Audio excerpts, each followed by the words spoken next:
Olá pessoal, Luiz Fernando aqui novamente. Esse é o canal Matemática e Física Nível Easy e eu quero que vocês sejam muito bem-vindos a essa videoaula especial do tema do Dia da Independência. Nesse ano de 2020, fazem 198 anos desde que o Brasil se tornou independente. Como país independente, ainda é um tanto jovem, já que foram 322 anos como colônia de Portugal. Mas esse não é bem o assunto. O assunto de hoje é sobre a Rota da Independência. A rota que Dom Pedro I e sua comitiva fizeram rumo a São Paulo nas margens do Riacho Ipiranga para dar o famoso grito de independência ou morte, proclamando assim a independência do nosso país. Vem comigo. Essa aqui é uma foto, pessoal, do Dom Pedro I e sua comitiva lá nas margens do Riacho do Ipiranga, na cidade de São Paulo. Mas vamos contar um pouquinho dessa história antes do grito. Desde 1821, várias revoltas e divergências ocorreram em São Paulo, o que motivou a viagem do então príncipe regente Dom Pedro I até a atual capital paulista. Ocorreram também tensões em Santos, no litoral paulista, sendo que aí a gota d'água foi quando 12 soldados foram enforcados em Santos, foram condenados à morte. Isso motivou o então príncipe regente Dom Pedro I a partir da Quinta da Boa Vista, no Rio de Janeiro, para São Paulo, a fim de apaziguar os ânimos. Esse é o Dom Pedro I, beleza? Em decreto de 13 de agosto de 1822, determinou que, em sua ausência, a princesa Leopoldina presidiria ao despacho do expediente e as sessões do Conselho de Estado. No dia seguinte, partiu da Quinta da Boa Vista, no Rio de Janeiro, com destino a São Paulo. Ou seja, no dia 14 de agosto, Dom Pedro partiu e deixou a sua esposa, a então esposa, a princesa Leopoldina, Maria Leopoldina de Áustria, no cargo de princesa, fazendo tudo o que ele estava fazendo enquanto estava no Rio de Janeiro. Foram percorridas por Dom Pedro e sua comitiva a cavalo, no primeiro dia de viagem, 11 léguas, cada uma de 6.600 metros, tendo pousado na fazenda de Santa Cruz, que é uma residência de verão da família real, que fica a oeste do Rio de Janeiro. No dia 15, a segunda parada foi na fazenda da Olaria, lugar hoje submerso pela represa de Lages, que fica lá no município de Rio Claro, também no Rio de Janeiro. Aqui está o local onde fica a fazenda da Olaria. Aqui fica hoje a cidade de Rio Claro, Rio de Janeiro, não a cidade de São Paulo.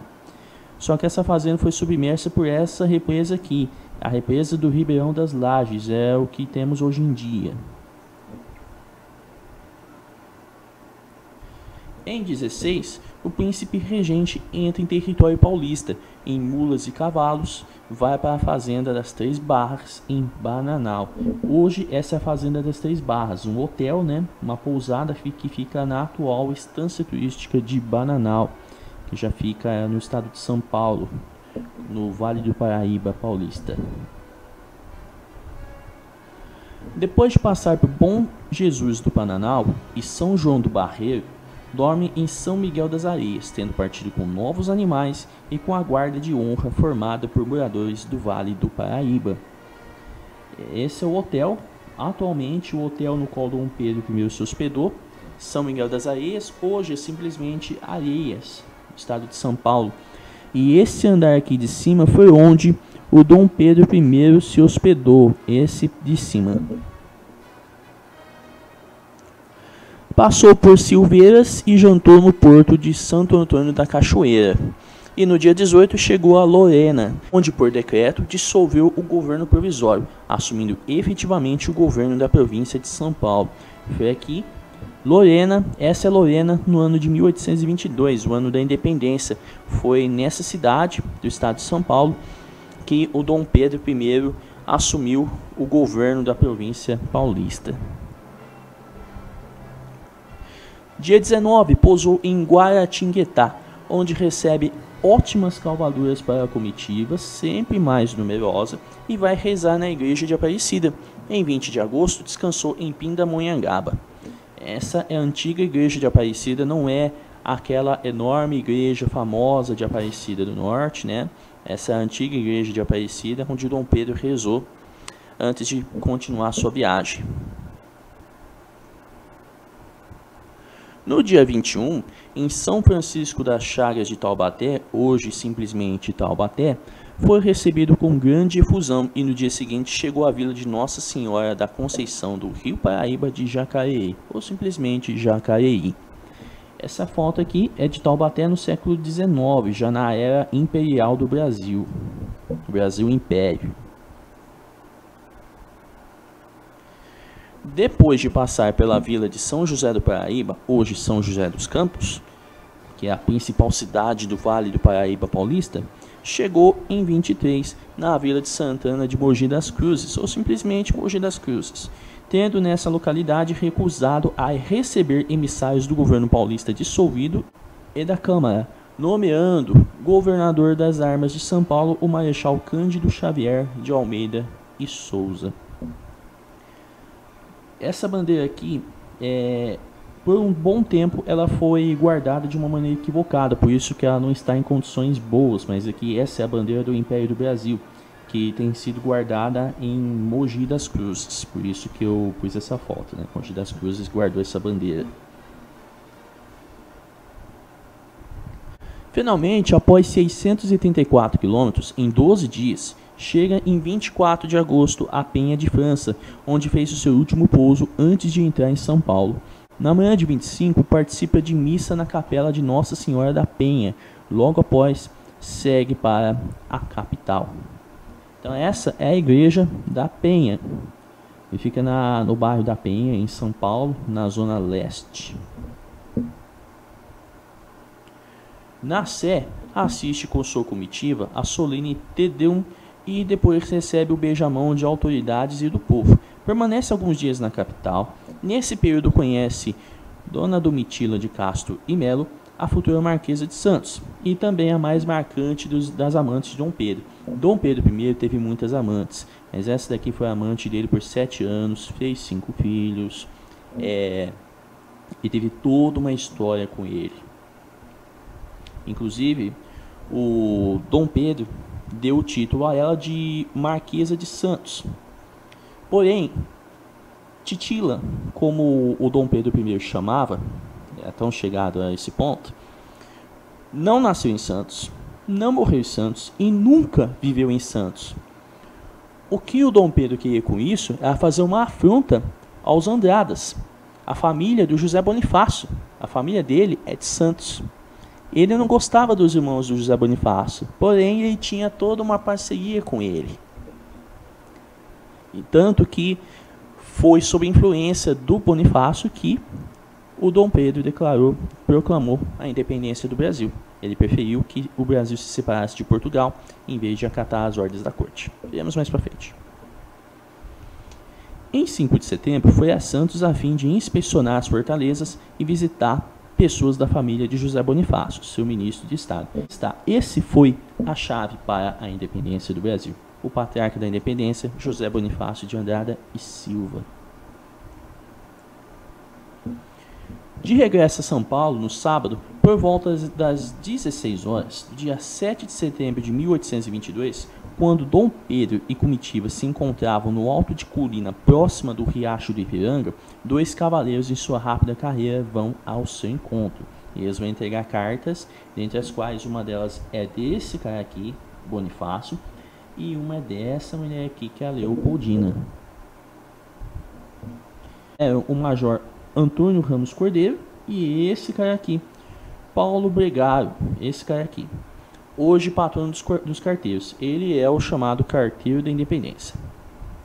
Este, como correio real da corte, trazia diversas correspondências, cartas de sua esposa Leopoldina, de José Bonifácio, 2 de Lisboa, uma de seu pai Dom João VI e a outra com instrução das cortes.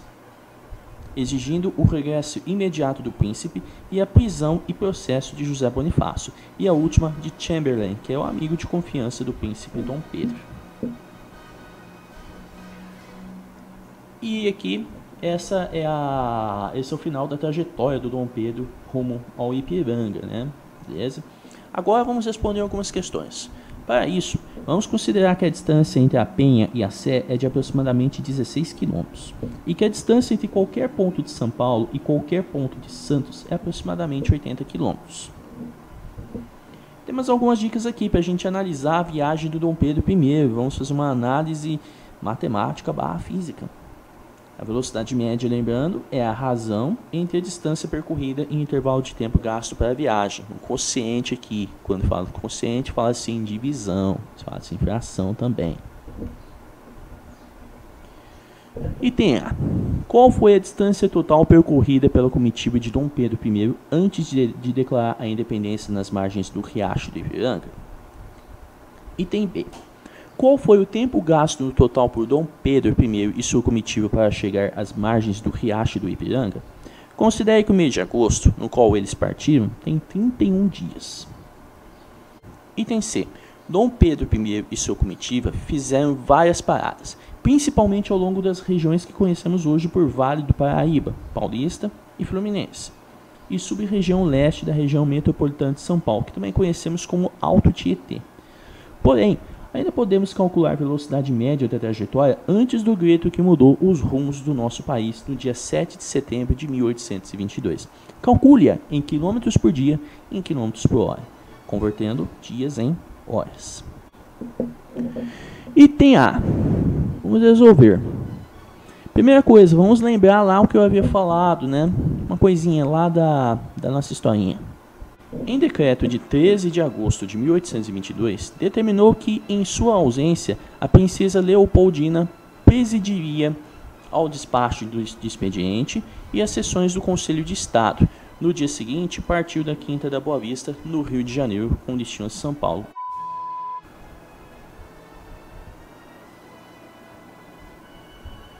O dia da partida foi 14/8, beleza, como eu havia falado, né? Então, até o dia 31 de agosto passaram-se 17 dias, pois 31 menos 14, 17. Como a chegada ao Ipiranga ocorreu no dia 7, temos 17 mais 7 igual a 24. Portanto, Dom Pedro I e sua comitiva levaram 24 horas para sair do Rio de Janeiro e chegar ao Ipiranga, em São Paulo. Claro, Dom Pedro I e sua comitiva ficaram alguns dias em São Paulo, né? Mas isso conta no nosso roteirinho, né? Porque depois ele foi para Santos, depois voltou para São Paulo, né? Beleza? Item B. Finalmente, após 634 km, em 12 dias, chega em 24 de agosto a Penha de França, onde fez o seu último pouso antes de entrar em São Paulo.